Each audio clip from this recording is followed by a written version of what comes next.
for coming out on a wickedly cold Thursday. If I could have planned it, it would have been a little bit warmer. This is the Atlantic Coast Conservancy Pottsville Biological Field Session. For those of you who haven't been here before, thank you for coming. We put a lot of time and effort into this, and you see we've just got our remodeling done, so we're just really kind of open for business here. We got noise coming up behind here. Let me get this off here.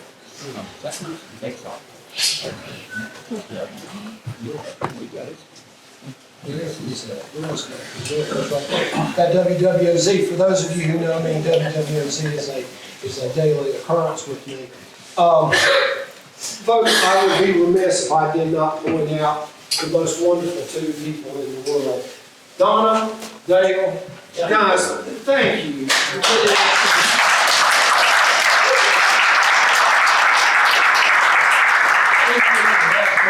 Probably we could have an economics 201 class, and it would be wonderful if these guys provided Donna. Emily said, I'm not eating any more shrimp shoes, but those were shrimp shoes. That really has improvement for me too. Guys, oftentimes what we're doing is biological stuff in nature, but I think it's not a one-off to talk about housing and to talk about how we're using our natural resources in regards to making our place suitable for people to live. And one of the things that I was impressing upon Jay is that this is a special place. I think all of us, and every time there's a city official or a county official that gets in front of a group of people, they talk about how special this place is. And I often talk to other people and say, is your place as special as our place? And I just don't think it is.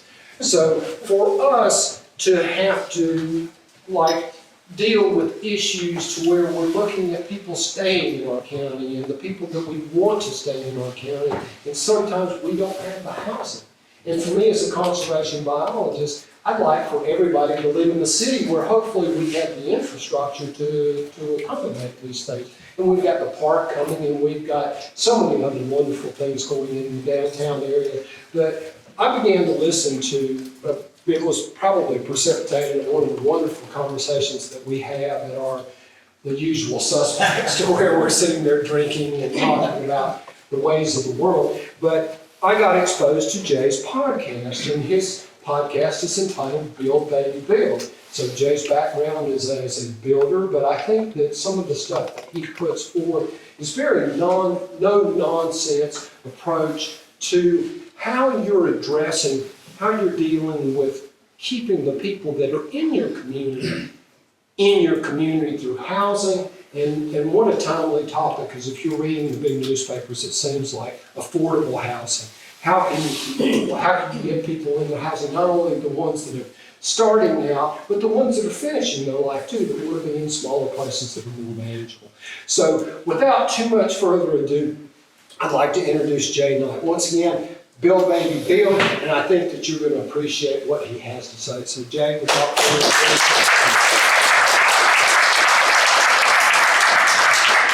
Very, very nice. And I'm a home builder and land developer, and I have accidentally become a podcaster.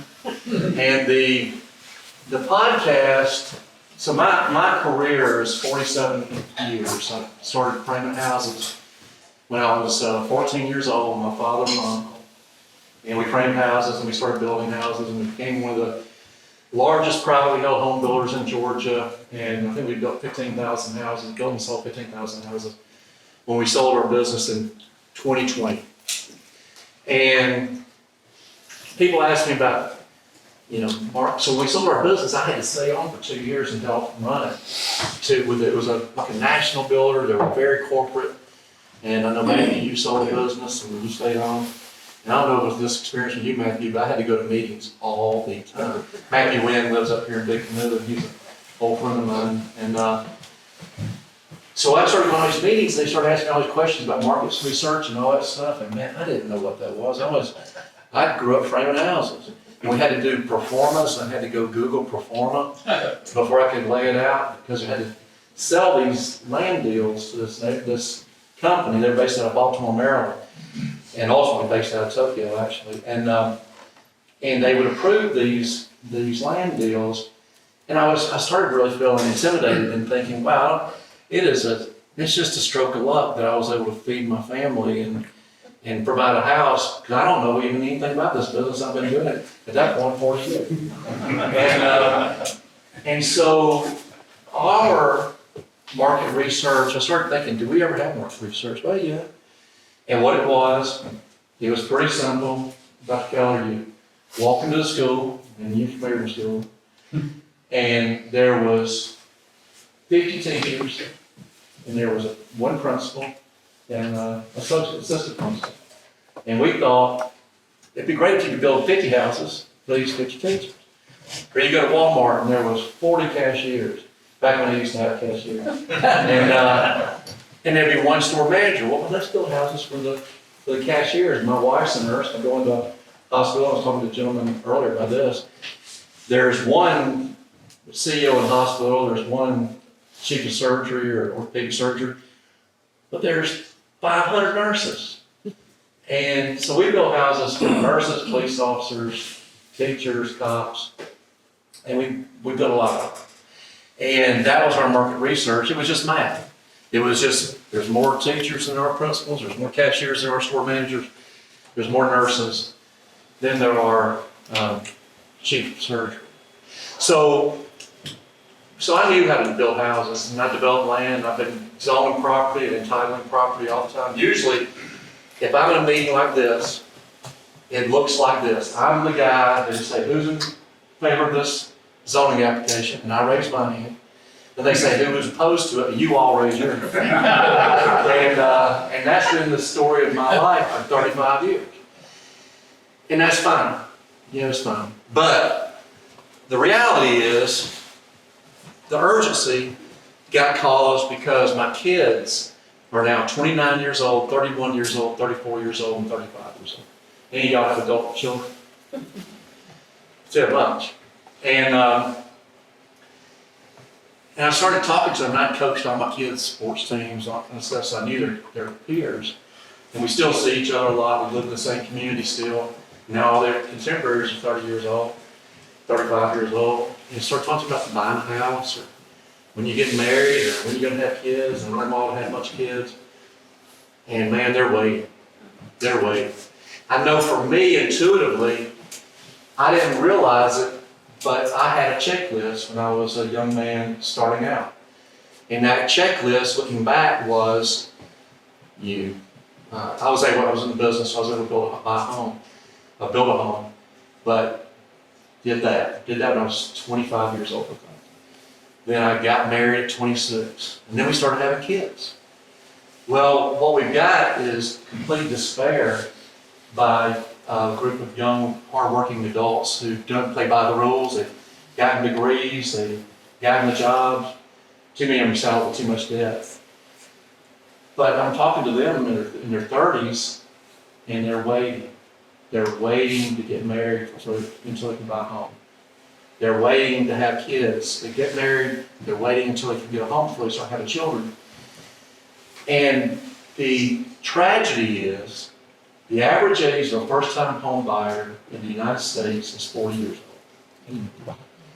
So if human nature tells us we want to wait until we own a home before we have children, and we're 40, do you think that might have anything to do with the falling birth rates in the United States? Well, I think it does. And I think it has a lot to do with despair. And so we talk to people, and this isn't in the presentation, but have you ever heard the young people talk about how the boomers were just selfish and had it easy because everything was so cheap when we were younger?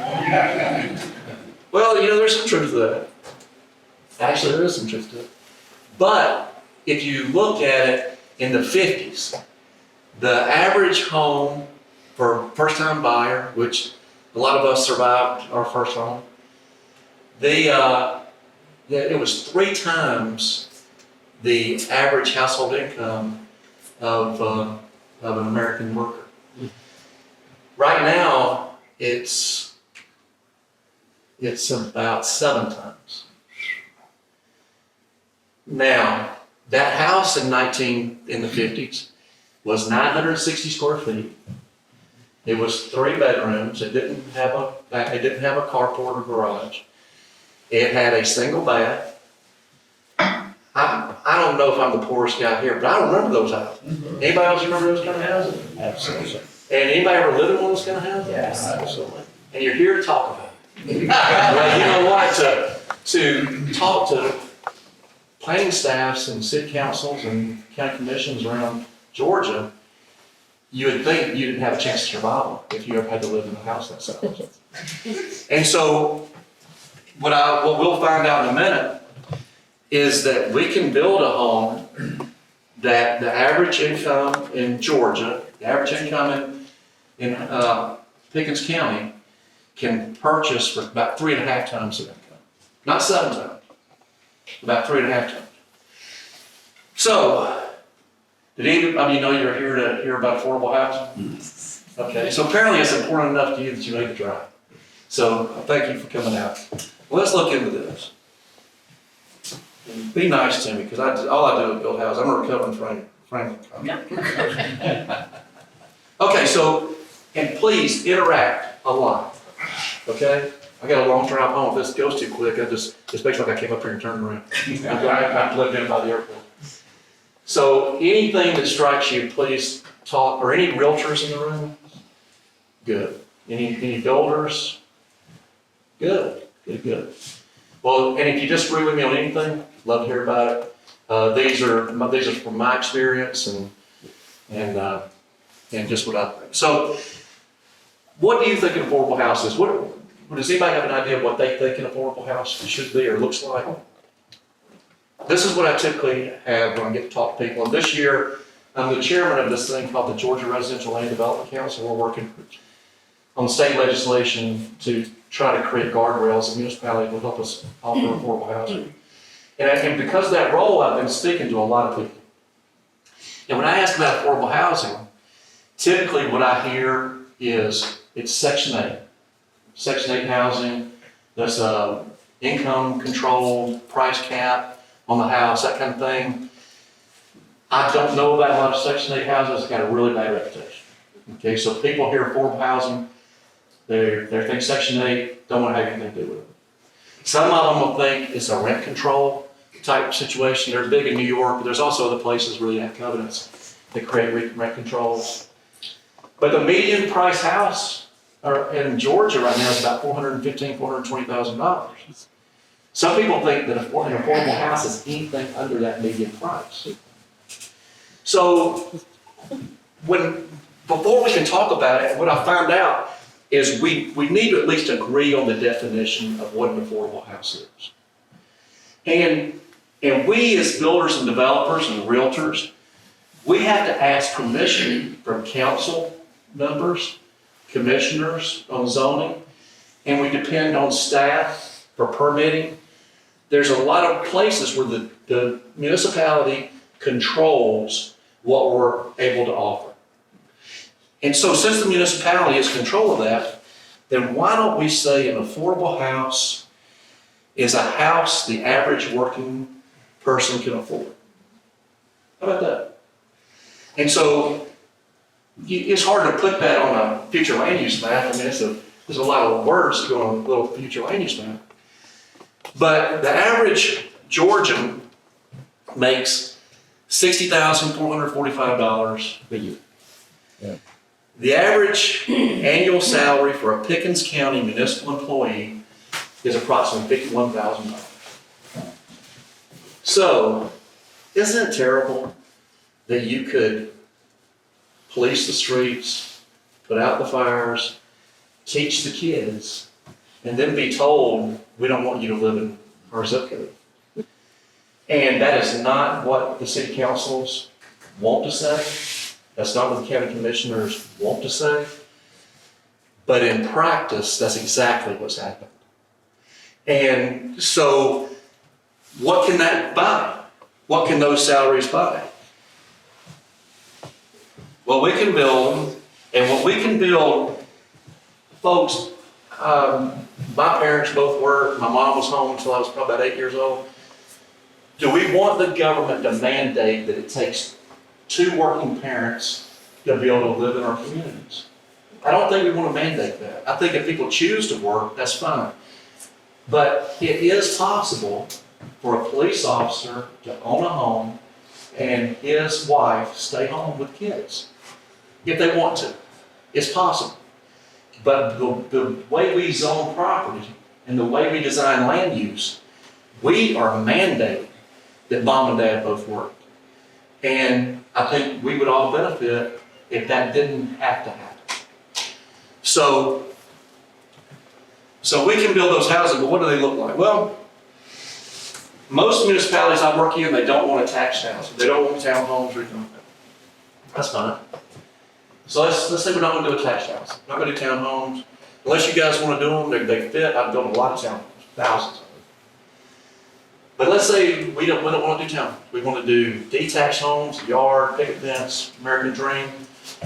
What can our municipal employee, what can our teachers and cops and firemen and nurses purchase? Well, that house is 1,000 square feet.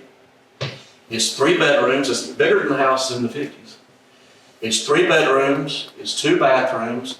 It's on a 35-foot wide lot. Now, why is that important? One of the biggest drivers on house costs right now are development costs. So, used to, we could put a lot on the ground, not that long ago, for $30,000 to $35,000. That was kind of the development cost. If it was sewer, you had sewer lines, water lines, curb, gutter, asphalt, everything, about $35,000 for a 60-foot lot. That now runs around $90,000. Okay? And so you take $90,000 on that development cost for that lot. You add the land cost, which is probably going to be about $20,000 for the dirt. So now we're $110,000. The developer has got to stay in business, so he charges a margin on that. So he is going to charge a 30% gross margin. Because out of that, he's got to pay cost of sale, he's got to pay his overhead, and he's got to walk away with about 5% net profit. So he's going to put 30% on that, which is going to make that house be about, that lot be about $150,000. So, just to let you know what the ratios are, if we buy a lot, we want that lot to be 20% typically of the sales price of our home. If we start with a $150,000 lot, we just say $750,000 house. Yeah. $750,000 house. Now, what a lot of builders are doing, and I've passed some Lennar signs up here, and I've sold lots of Lennar, I've sold lots of Pulse and all, they'll let that encroach on their, about 33% of their average sales price in the industry called ASP. Mm-hmm. And so that means you can deliver a $500,000 house. Now that's a 60-foot lot, and that's not a big lot. That's a 60-foot wide lot, and for the guy to make money building houses, $500,000.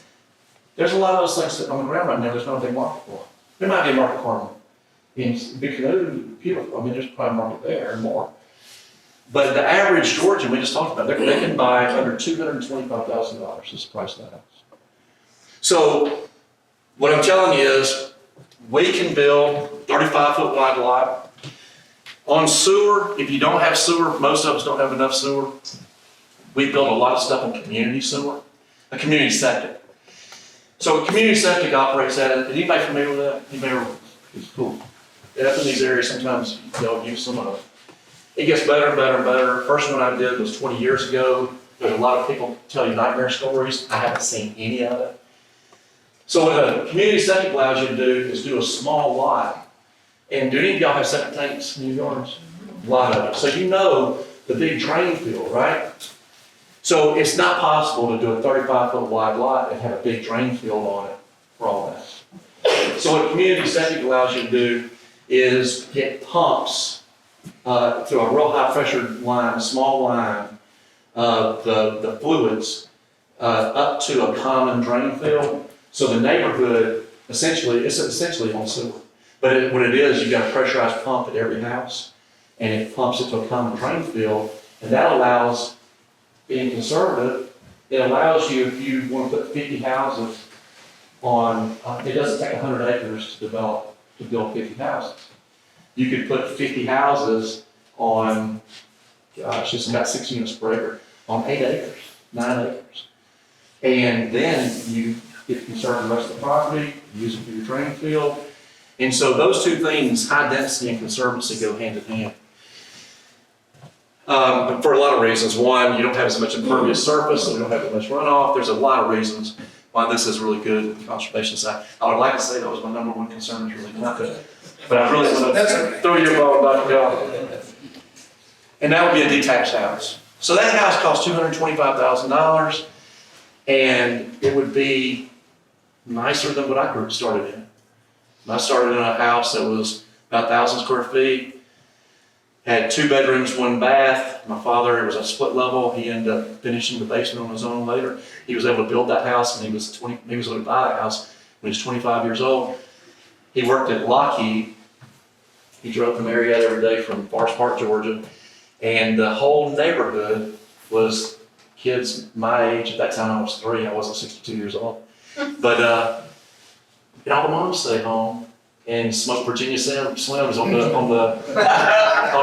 they sat in a big circle in the folding lawn chairs. Kids were all out in the streets playing, and they're smoking Virginia Slims, and I think probably taking a vape. I have no idea. And it was in Lake City, right? So it was excused back then. It was a great way to grow up. You know, we bemoan what we don't have anymore, and these experiences that we had that's impossible for our kids to have. We priced them out of it. We got completely priced them out of it.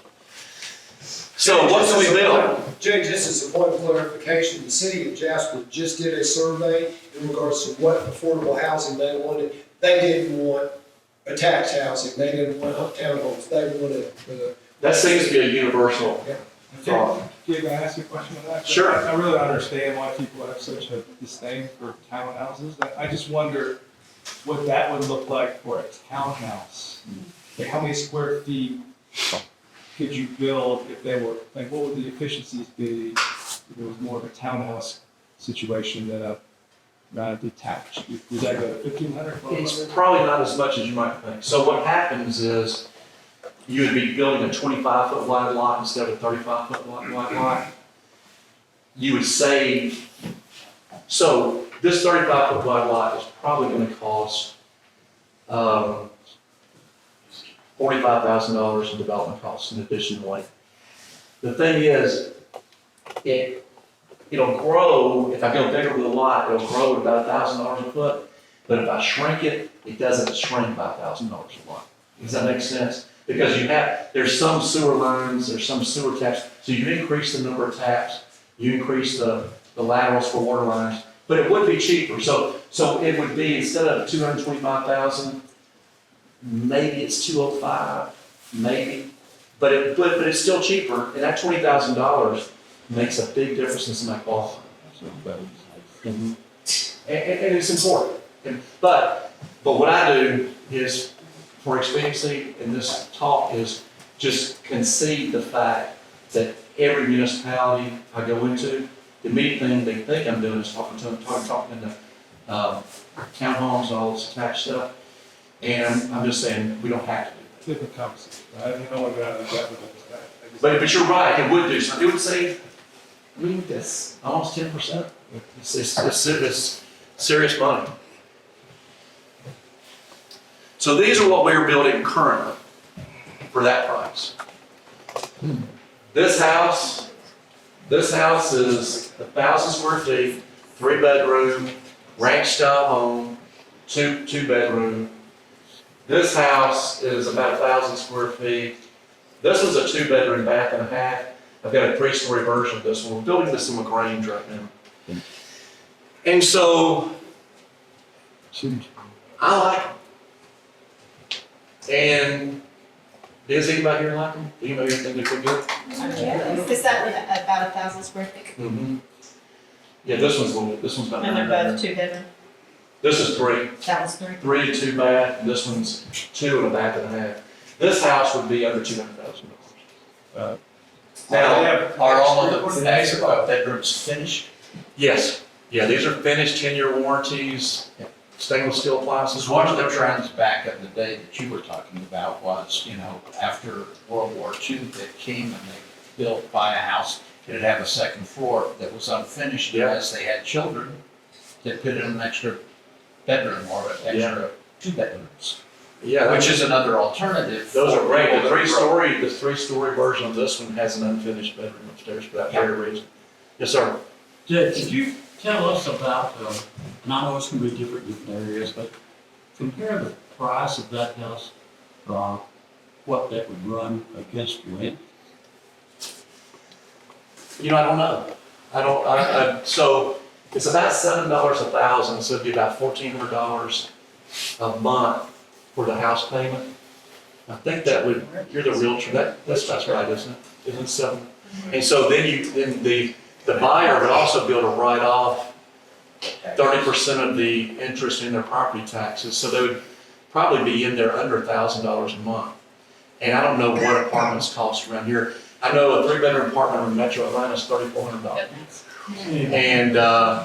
And I know that I live in, my office is in Fayetteville, and rent there is $2,600 for a 2-bedroom, and you can't get one. It's just completely, they're all, got backlist and stuff like that. Do you have any idea what rent is in LaGrange, where you're building those? Yeah, so rent in LaGrange is 2-bedroom apartments, probably about $1,300. They overbuilt their apartments, and so it's gonna take a while for them to digest all that. So even if you're doing apples to apples with the location, still this comes in a little bit less expensive. It comes in less expensive, and what's neat about it is there's loan programs like Georgia Dream and stuff where people can get in with lower down payments. And the reason that's important is they're paying $2,000 a month for rent. They your house, you can save money for down payments. So Georgia Dream does that. There's a number of kind of loan programs like that. People get concerned that that's going to be some kind of exotic loan and it's going to make us have that same crisis we had in 2008. It's not the case. These people have to have at least 2 years tax returns. They have to have a good credit score. These are serious people. And we've been selling VA houses for 80 years with 0 down. And just because they put a 0 down doesn't mean it's gonna be foreclosed. One second, what'd you say, man? Yeah, so just to summarize, so that's what, $225 a square foot, right? I mean, 1,000 square. That's pretty close, yeah. We were just talking to a builder about building a house, and he said, he quoted $250 is the average. Mhm. So this is obviously much better. Mm-hmm. And you may be about to get into this, but other than the community septic, how are you saving money by building this? 'Cause my brother's an electrician and I do his books. Well, So he has a lot of expenses. The development cost is the main thing. Mhm. Well, there's 3 biggies. There's lot size, and 35-foot lot, detached lot is, that's a cost saver for sure. Minimum house square footage, I think up here it's 1,400 square feet. Yes, Is that what I heard? 1370, what is the state? Right at 1,400. Okay. In the city. In the city. Yeah, it's county there's not. Oh, that's great. So, 1,400 in the cities. So dropping that, and then dropping the architectural restrictions. I want to build good marketable houses. And I can build houses that are not this expensive to build. I get rid of the shakes, I get lower pitch roof and all that. But I also want to sell them, right? So I want them to look good. What happens to me is I go through and I get the zoning approved, and then everybody on the city council and everybody on the county commission wants to design the houses. And they want to say 4-sided brick, 10, 12 pitch roof. You can't use vinyl siding, never use vinyl siding. You gotta use painted siding, or you can use brick. It's gotta be a masonry based product for the siding. You have to use Bermuda sod. You have to put a 2-inch caliber tree right here in the center. Right. And your sidewalk has to be 5 foot wide and maybe have to be 10 feet wide. And I have one municipality where they make sure that every plane of the house, every side of the house has to be covered with 15% glass. We put so many windows in one of our houses, there was no chance they could possibly put furniture in the house. I rented when I was very young. I think a lot of people can probably relate to that. I think the moral argument here is that people who own their own homes are better neighbors. They're more stable, they're more permanent, and they build better neighborhoods than rental. Not to say rental people are bad, but people that own their own houses have skin in the game. Our economy is built on people who have skin in the game. Private property rights is one of the first things addressed in the Constitution. Tell us all the bad things you did when you were around. You said you did a lot of bad stuff when you were around. I didn't. No, I think that's like a confession. I had a nasty landlord. Matthew's a recovering pastor. He can you go outside with him and talk to him. But no, we can do this.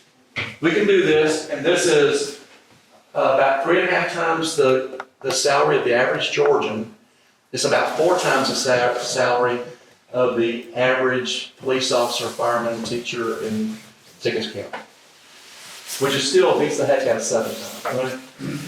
And that would allow a person on those salaries to buy these homes, start out, and build wealth.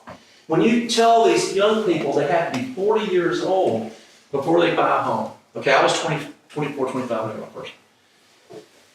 Let's say I live to be, let's say I own a home until I'm 80 years old. To make it easy on math, let's say I own a home until I'm 75 years old.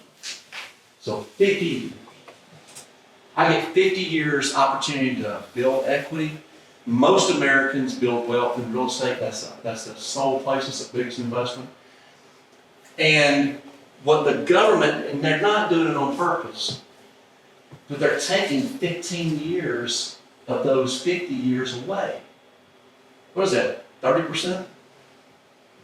So I had the opportunity, just because when I was born, to buy a home because there weren't all these crazy restrictions. But now we're telling young people that they have to wait until they're 40, and where I had already built 15 years of equity by the time I was 40 years old. They're way behind. And it doesn't have to be that way. Jay, do you have to have street parking permits? So what we did in this one is called a cottage concept. Now, draw something. Of course, please. So what this was an infill lot. The Grange is pretty progressive in this area. So this was a big infill lot in the Grange. Now I'm assuming Jasper may have some, and you've seen vacant lots in cities before. So the good thing about there's water and sewer out there, right? So the way the parking worked is there's 5 houses in this little courtyard. It's called Courtyard Cottage Concept. There's 10 parking spaces out here. There's a mail kiosk right here. There's a sidewalk that goes here, and it goes around this courtyard. Right here is a bench, and there's a little dog thing here, so if you collect dog poop, you can do it, and they got special bags for you. Okay?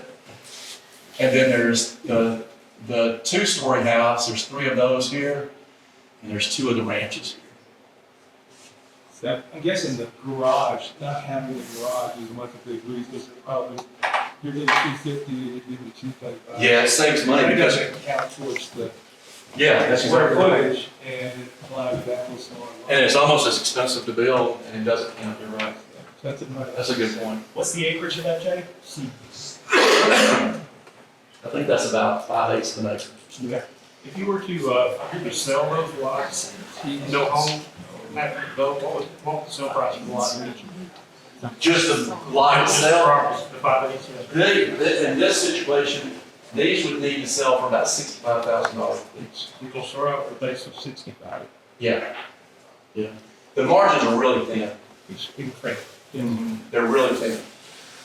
And because that's the thing about house pricing. So builders, at our biggest, the last year we ran our home building company, we sold 1,000 houses. And we tried to get a 25% gross margin, 10% of that went to the greedy realtors. Well, it was cost of sale. It was closing costs, commissions, all that kind of stuff. attorney Steve, our overhead year after year around about 11%. And that's all the people who work for us and gotta pay all their salaries and gotta pay rent and all that stuff. So we tried to escape with about 4% net on houses. And so these houses, these are gonna net around $9,000 a piece, okay? And out of that, and it's the story of all buildings, out of that, we've got to just keep staying in business. So we have to take that $9,000 and buy more land and reinvest. And so, just FYI on the margin, you probably do a lot better than me. That was just kind of what we had to do. What do you think it would cost to build that home on a onesie, twosie basis? The guy calls you up, hey, I got this lot, it's near Big Canoe, it's a little hilly, but I want that house right there. Well, look it up here, the rating costs. It's bricks and sticks. It's gonna run, $125,000. And so then you put 65 on the lot, you're at 190, and we're trying to get the low twos. But the lots in the county have to be an acre and a half. Yeah, so that's the issue. So you couldn't possibly develop unless you could use community septic. Now, one thing you could do is buy scattered lots, and if your basis in the lot was low enough, if it was below 65 or below 75, then you could build this as long as they would allow the square footage, and you said they do. The problem with that is we don't have a onesie twosie issue. We got a problem that needs to be answered to scale. Right now, 70% of Georgians cannot buy the average or the median price home in Georgia. And that's all Georgians, that's the ones that even own homes. Because a lot of us were lucky enough to buy and get sub 4% interest rates on our house. Anybody in here got a sub 4% mortgage? Yeah, anybody who could. And so that's where we go next. So Pickens County, and I use AI for this, and I looked at as many sources I could. And so if I'm wrong about anything, point it out, and we can address it, we can reflect it. So Pickens County graduated 3,900 kids between the years 2005 and 2015. Those people are now 28 to 38 years old, about. I don't know, Pickens County might have been really smart, maybe they're 26 to 36. My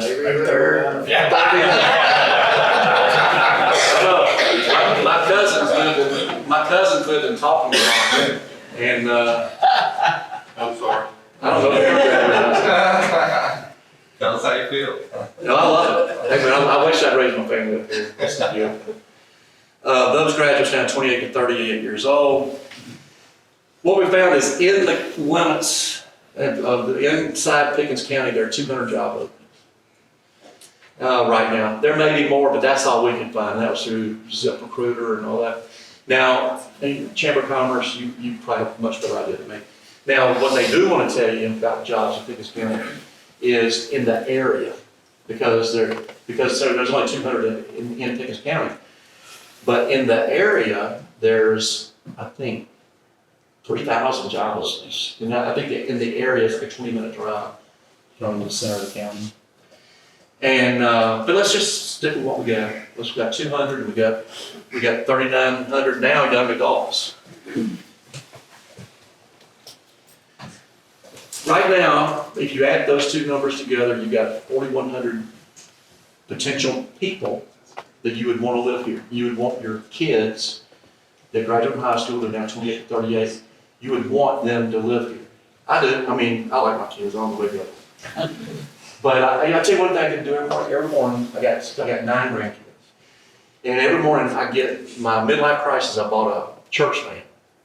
And right now it's got 7 car seats in it and 2 booster seats. And I leave my house at 6 o'clock in the morning and I go pick up my grandkids and I take them to school. Cool. And if they live 30 minutes away, or in an odd direction, if they had to drive out where they could afford, thankfully they got their house when it wasn't so crazy. I couldn't possibly do that. It would take away one of the biggest choice of my life. And that's what our kids are facing. And as grandparents, that's what we face. So right now, we saw that we need over 4,000 of these kind of houses. And that's just on organic growth. That's assuming nobody else is coming here. That's just organic growth and the 200 jobs we're trying to recruit people here to work on. Right now, there are 6 active listings. If I'm wrong, please correct me, but I crossed this with Realtor.com and a couple of different sites. And what I found was there were 6 active listings for houses. There's a lot for land. There's 6 active listings for houses under $225,000. One of those is a shop with a studio above it. 5 are 48 years old, at average age, 48 years old. There are 2 of those 6 are 1 bedroom. 3 of those 6 are 2 bedroom. Okay? So we need 4,000, and we've got 6 things that people aren't beating the doors down to buy. Okay? That's hard to take into account the 200 jobs that are opening. What do they pay? We had to make an assumption they made the average salary of a Georgian. Yes. We don't know that. Yeah. We don't know that. Even the budget. So we're really kind of reaching the end of it. Is it important? Because I'm not telling you should do this. But the question around the country right now, everybody's asking themselves is, well, they're coming to the conclusion that they need affordable housing. Well, the country is. But that doesn't mean Pickens County is. And so I'm not here to tell you that you should care about affordable housing and you should do anything about it. But what I'm telling you is this: if you want to do anything about it, that's what it is. Hey, man. Jay, these ones you're building on the rigs like that, how quickly do they sell? We're just now finishing the first group, so we don't know. We don't know. So, but I mean, you've done some things like this in other places too. Do you have Yeah, a you list know- for them? Do they sit for a couple of months? What's the? I don't know. It's an infill site, which is unusual for us. We wanted to experiment with it to take advantage of the zoning. Yeah. And so I don't know yet. Our experience has been that when we're the cost leader, I can tell you this: there's no other new homes on the market there for this price. Yeah. So I don't think they're going to last long. I'll let you know. My real question there is there, just to be blunt, is there a cultural stigma with I'm going to buy a 1,000 square foot home, and so I'd rather just go around and do something else instead of that? That's really my question. I don't know. I think that what's happened is we haven't had enough choices Yeah. for young people that we don't know how they'll respond. Because it may be that houses are 7 times their salary because they can't settle for anything less. That's what I was after. Yeah, and so we don't know that. But our experience is this, Matthew. We've got a couple building companies now. And our non-compete, when we sold our business, is over, so we're able to start building again. My son runs one of them. And what he does, he goes to these rural areas and he buys those scattered lots. So they're already roadfront lots, and just plats them off. And his basis in the lots runs around $45,000 a piece. And you're familiar with Noonan. I don't know, you're know Noonan, but this place Noonan's the job center, and this place is 25 minutes. He's got places 25 minutes south of there, southwest of there, and west of there, in 4 different counties.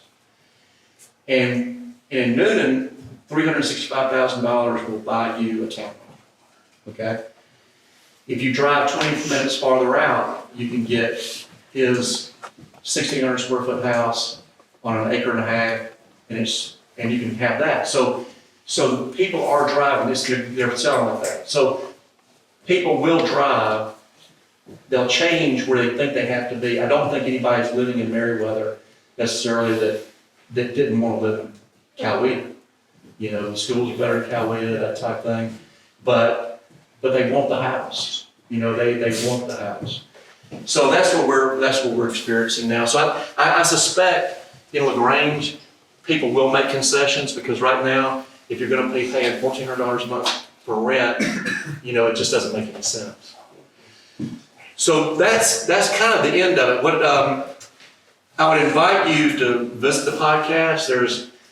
The podcast is really a bunch of industry guys talking about how we can do things differently and what the implications are of the things we're doing currently and how it's just not working. We have an episode about the 50-year mortgage, if you want to hear about that. It's a great idea. It's probably not going to happen, but it's a great idea. We have episodes there about zoning, about stormwater management. Have you guys stuck any of that stuff yet? So stormwater management is costing us we have to budget 30% lot loss from the time we get a zoning approved to the time we get the engineering approved. And what that does, in Noonan, I had a 90-lot townhome development approved, flat piece of property. By the time engineering got through with it, to put the stormwater management facilities in, it cost us 10 lots. Land didn't get any cheaper, development costs didn't get any cheaper.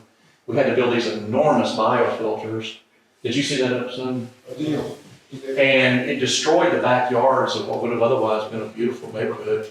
And the cost of those things, plus the lots that we lost, made every townhome in that development be $16,000 higher for no appreciable benefit to the buyer at all. And the reason that's frustrating is the municipalities, and Stephen, you raised your hand, you know about stormwater. It's all from that 2016 Stormwater Management Manual, State of Georgia.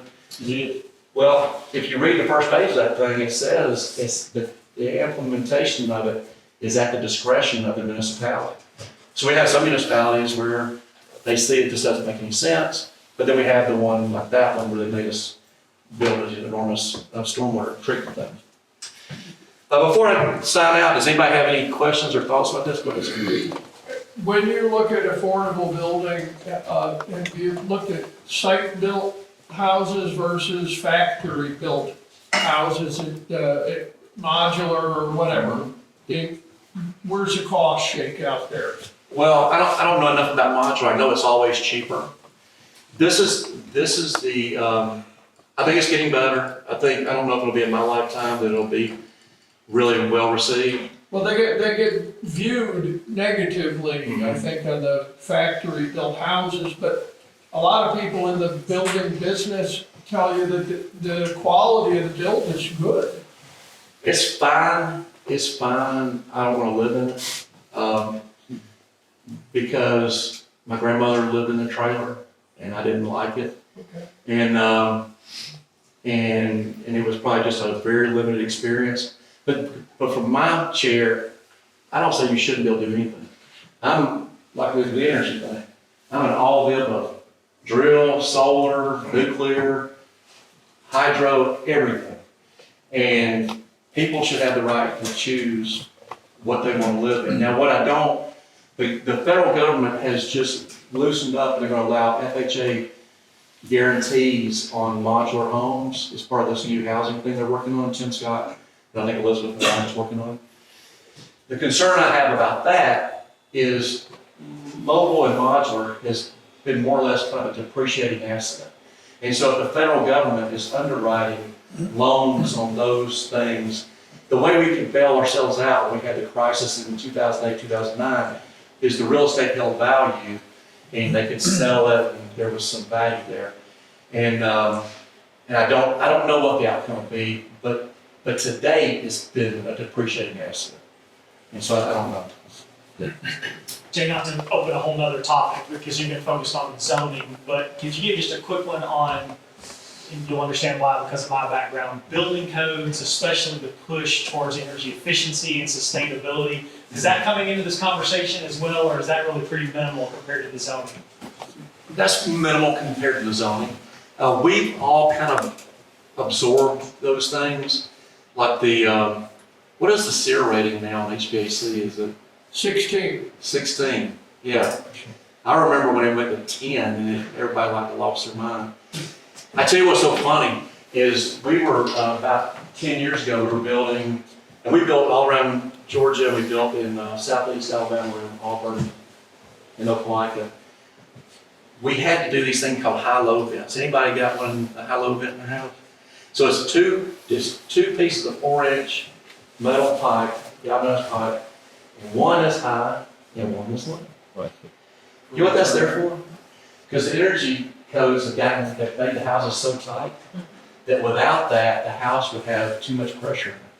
And so we have to pipe in the very air that we're trying to keep out with the insulated windows and all that stuff. I don't think any of that stuff's a bad thing. And honestly, given time, the manufacturers figure out a way to manufacture anything at a decent. The first time you make the adjustment, when it went from 10 to 16, that was a big adjustment. But on the SEER ratings, but now it's not so bad. How would your $225,000 homes rate as far as the energy consumption, energy code, sustainability, that sort of thing? You know what? We just meet code. I don't know. It's honestly, if anybody's building today in any municipality where they inspect houses, you're getting a good house. It's got OSB sheathing, house wrap, hardy plank siding, the insulation, I can't remember how Zip, it's you got the zip system stuff is popular. Yeah. So we meet code, and code is so much better than average houses were just a few years ago. Yeah.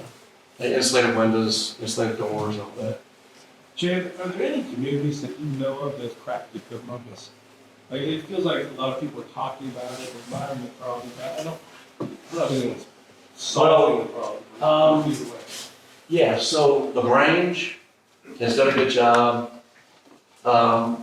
Metro Atlanta, Hall County's not really Metro Atlanta, but I was invited to talk to them, and when we talked about the 1,000 square feet, 35-foot lot, I was speaking to their county commissioners and their planning staff, and to their credit, they invited me back, and we've been working on an affordable home overlay district, where what they're doing is they're creating these overlays in their future land use maps, and they're showing these areas that this would be acceptable. And it would be acceptable by right. So if now the commissioners told the staff to work with us in industry to create these overlay districts, but the staff still has to go back and sell it to the commissioner. So we'll see what happens.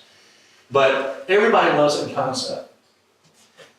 What happens is, this guy,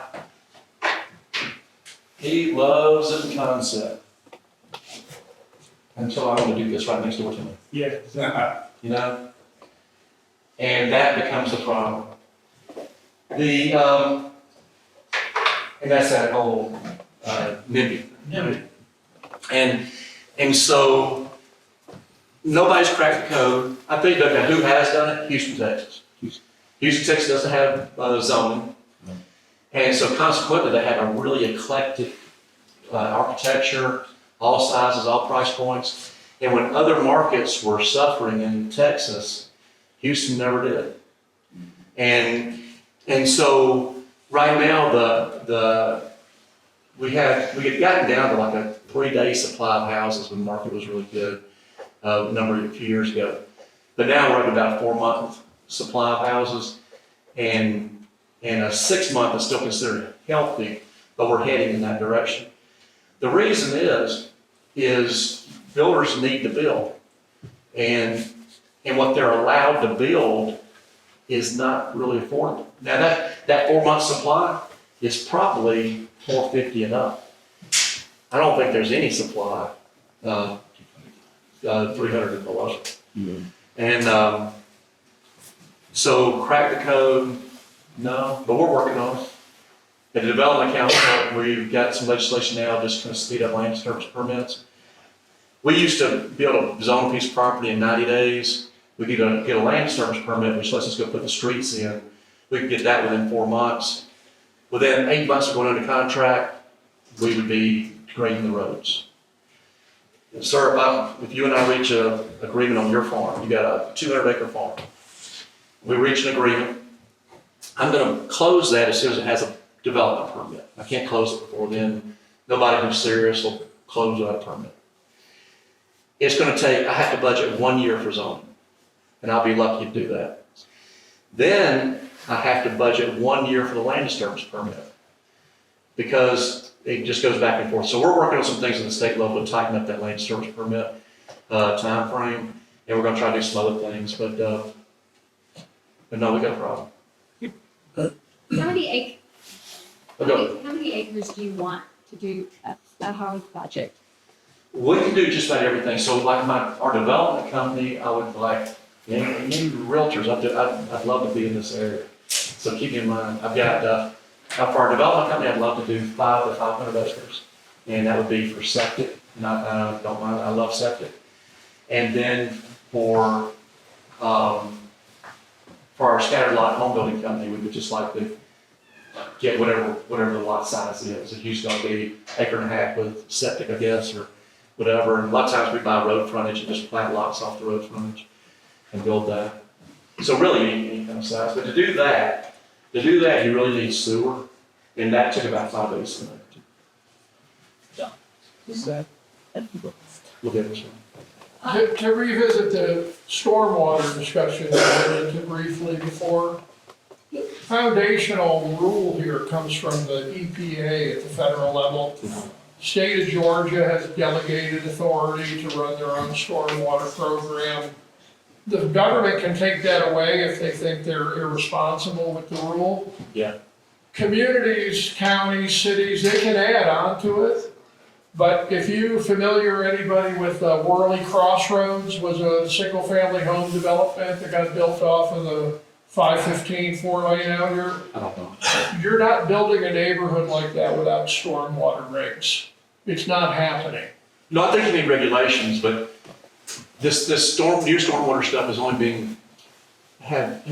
been being enforced for about the last 5 years. All I'm saying is that in today's world, whether we think it's good or bad, I make no judgment. Builders, developers, they're gonna meet that rule whether they want to or not, and it's gonna add to the cost.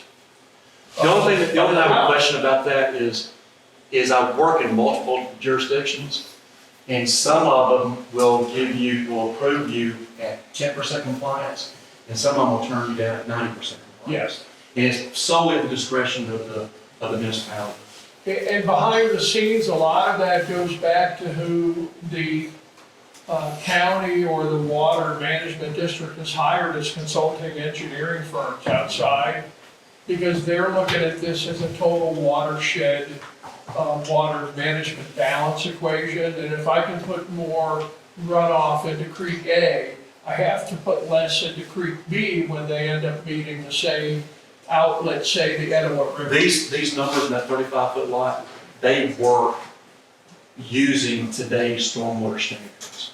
And you were going to say something? Yeah, and it's just an obstacle that has to, it's like the cost of building. On some sites you can't develop. You gotta work it into the arrangement. Right. Ma'am, you were going to say something? The question was, is there no way to do this with garages? I lived in townhouses before I lived in Jasper, and it was very charming, and I loved it. I had a garage. But when it was a holiday, or if there's any busy time, there was cars everywhere, and I had a garage. My thing is there a way to do this model with garages and make it affordable? Yeah. I'll be honest with you, most people don't want to do this because they're only going to make about $9,000 a house. What I'm saying is the government shouldn't close the door to this existing.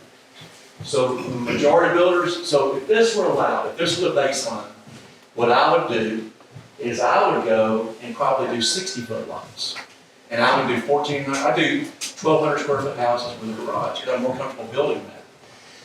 20 years ago, publicly traded builders only built 20% of the houses in North Georgia. Today, they're building 80% of the houses. Whereas I might not do this, a young builder, there are so many barriers to entry for young entrepreneurs that are in the building business right now, don't know how to do it. Financing's terrible, time's terrible, the bureaucracy's terrible. But if they weren't allowed to do this, they would do it. And a young guy would go out there and he'd build these 5 houses and he would make that money, he would be into this building business. You know, it's the same thing. The big guys, the Hortons and Lennars and Pulte's, they have no problem complying with regulation, just like Walmart does. But Walmart loves all the regulation because it sinks every storefront on Main Street. And we all have to have Walmart. I love Walmart. Same thing's happening in home building. Is the people who can really take the time and afford the time and afford all the compliance and regulation, are the Hortons and Lennars and Pulte, and consequently, the privates will build probably 20% of homes this year. But that's that. Is there anything else I've been? Okay. Where do you see the tiny home movement and all this? I think it's fine. I don't think there's I don't know how you make money doing it, so I really wouldn't enter that. I'm a free market guy. I would say just, no regulation, municipality. Tell us where commercial ends and industrial starts. Tell us where industrial ends and residential starts. But after that, don't manage anymore. I get all this time out here, people talking about the houses all look alike. You ever heard anybody say that all houses look alike now? Let me tell you this. So the lot, the municipality tells us how big the lot can be. Then they tell us, and Steve, I keep on never invite you back. And because you're a municipal guy, but you got a smile. I don't see municipal guys smiling at all. So they tell you how wide your lot has to be. Then they tell you how many feet you have to stay off the sidelines. Then they tell you how many feet you got to stay off the street. Then they tell you how big the house has to be, what material you have to use, what the pitch of the roof has to be, where the garage has to be, how many cars it has to park, how wide the sidewalk has to be, what kind of grass you can plant, and the caliber of the tree and where to plant it. And then they complain that all the houses look alike. Yeah. They design 90% of the house. They design 90% of the house. They leave us crumbs to try to figure something out. Then you're trying to get material yields out of an architectural design so that you Yeah. can actually break even on the deal. 100%. I can't do it for a break even. Guys, let's do one more question, please. Anyone, please? Please. Jay, I want to address something you mentioned, and you did not mention the county, and we talked about this earlier, where they were having, and I have a notion it was down around Savannah, around the harbor, and widening the harbor, because you said they had an influx of prosperity, and people were coming into the area. And you talked to the county commissioner or someone associated with the county, and you asked, where are these people going to live? They're all coming to the county, and there's no homes. And your analogy of the canoe going off the cliff, we think that we are still up there and the canoe hasn't gone over the dam, and you're saying, no, we've already crashed into the rocks below. But that statement that person made was, we don't care, they're just not gonna live here. I hope that we don't get to the point where we're doing that to people. It's like, we want you to come and work in our community, but you can't live here. So for a community such as ours, and you pretty well touched on everything that we're dealing with here, how do we not become that community to say, we love you to come here and spend your money, and I know we often do that, come spend your money and then go away. But how do we become the community where we want you to come and we want you to stay? Sewer expansion, allowing private community septic, that allows density, and allow 35-foot lots, 1,000 square foot, or take your hands off and don't have any minimums. So because the minimums would be established by fire code. Fire code, well, it's like 10 feet apart. You have to have 2 inches at 120 lots. Those things in your passing of your sewer and your community septic, that'll dictate density, it'll dictate the size of the lots around. I think if you had no minimum lot size, no minimum house square footage, you allowed community septic, and you looked for any opportunity to expand sewer, then that's really all you have to do, because you've got 4,000 people that won't be. And that stopped at 2015. There was another 4,000 that have happened since then. Yeah, I said that to you, Steve, where Pickens County is the one really deep green where we're getting the immigration with an I, and most of the other counties, they're still getting the I immigration, but a lot of the other ones are getting the E where the people going elsewhere. But we've got people coming in. Guys, I hope you enjoyed this as much as I enjoyed getting to know Jay. And thank you.